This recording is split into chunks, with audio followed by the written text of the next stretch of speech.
All right, I'm going to go through and do this candy project. Step one, write a toString for the candy class. Let's go. I'm going to copy what the output's supposed to look like. So here's the candy class.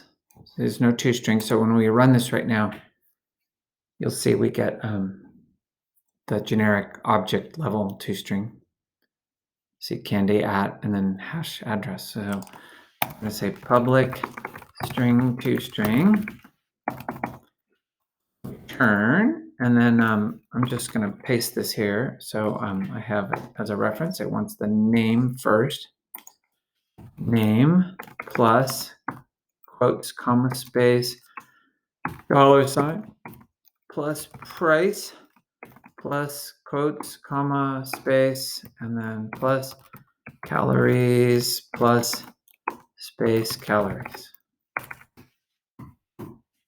I'm just going to run it, and we should, instead of getting the hash thing, we should get what I just did. Looks great. Okay, so that's number one. I already created this object up above, so the test should work fine. Okay, write an additional line of code above that we're just printing the price of candy object C. So system.println c.getPrice. How do we know it's getPrice? It's not because everything has a getPrice, but I just had seen this before down here. Okay, so now when we run it, we get the price again on the next line.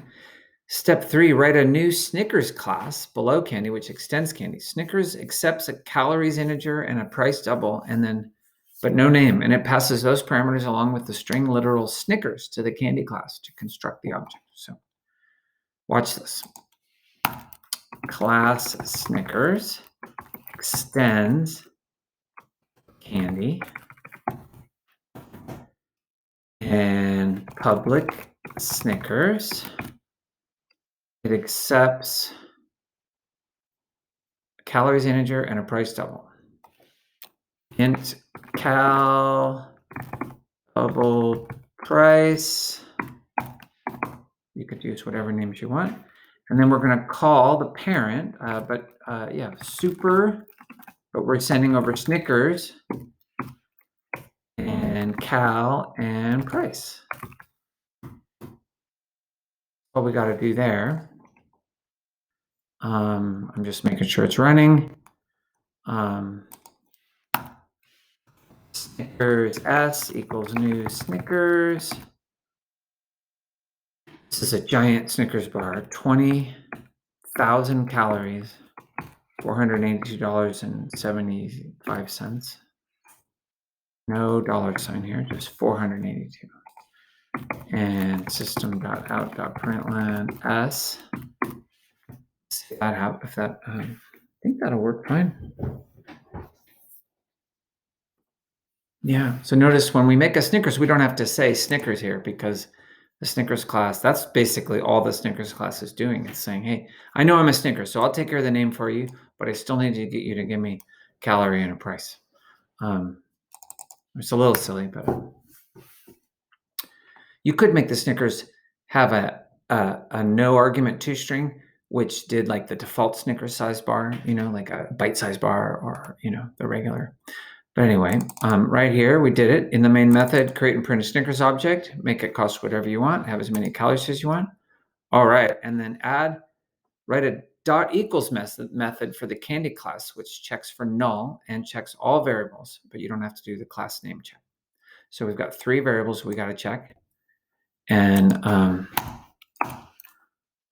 public and the null thing. Boolean equals object obj if obj equal null, return false. All right, that, if the thing you're sending in is null, then it can't possibly be equal to an actual candy bar or candy. And then now I said we don't have to do the class name check, so let's do candy other equals candy obj. We're casting obj to be actually a candy object and storing it in a pointer and a reference called other. And now we have our giant if statement. If other dot see, it's name is a string. Other dot name dot equals this dot name. And you could do this dot name and other dot name in different places. Either way is fine. And other dot price equal this dot price. Notice we don't have to use dot equals on price because it's a primitive. And then other dot calories equal this dot calories. So if all those things are true, then we're going to return true. Otherwise, we're going to return false. Let me just make sure it compiles. And then it does say add tests above in the main method that result in both true and false results being printed. So how about this? We already have one candy, which is a Twix. So let's do that again. And rather than type it all up, I'm going to copy it and paste it.